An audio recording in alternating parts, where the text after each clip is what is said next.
In some ways, Donald Trump has had a good week, with news that charges against his former National Security Advisor General Mike Flynn will be dropped.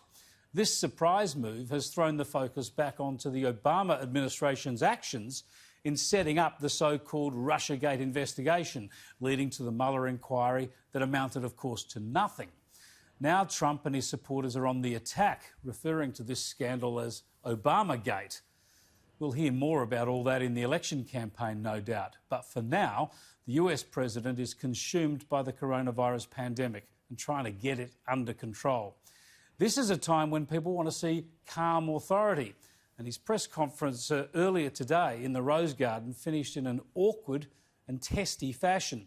Have a look at the full exchange. Said many times that the U.S. is doing far better than any other country when it comes to testing. Yes. Why does that matter? Why is this a global competition to you if every day Americans are still losing their lives and we're still seeing more cases every day? Well, they're losing their lives everywhere in the world. And maybe that's a question you should ask China. Don't ask me, ask China that question, okay? When you ask them that question, you may get a very unusual answer. Yes, behind you, please. Sir, why are you saying that to me specifically? I'm telling you, I'm not saying it specifically to anybody. I'm saying it to anybody that would ask a nasty question like that. That's not a nasty question. Please go ahead. Why does it matter? Okay, anybody else? Please, go ahead in the back, please. I have two questions. No, it's okay. But you pointed to me. I have two questions, Mr. President. Next, please. But you called on me. I did, and you didn't respond, and now I'm calling on Sorry, I just the young lady in the back, please. I just wanted to let my colleague finish, Okay. but can I ask you Ladies and please? gentlemen, thank you very much. Appreciate it. Thank you very much.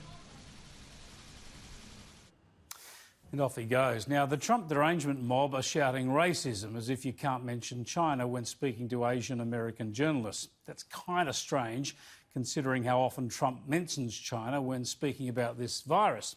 The real point here is not alleged racism, but his constant referencing of China, attempts to deflect to China. We know that's where the virus came from. We know Beijing was culpable in initially denying the virus and silencing those who tried to issue warnings. We can have that argument separately and into the future. But right now, Trump needs to manage the situation in the US, just like the leaders in our country and many others are trying to do. Some countries, like ours, are handling it better than the US, and many other countries are copying it far worse. So the Trump critics are selective as usual, somehow blaming Trump, for instance, but not New York Democrat Governor Andrew Cuomo. But that's all part of the normal political argy-bargy. The important point out of today is that spitting out words about China and then storming off from a press conference, that does not provide the sense of calm reassurance that American voters just might need at this time.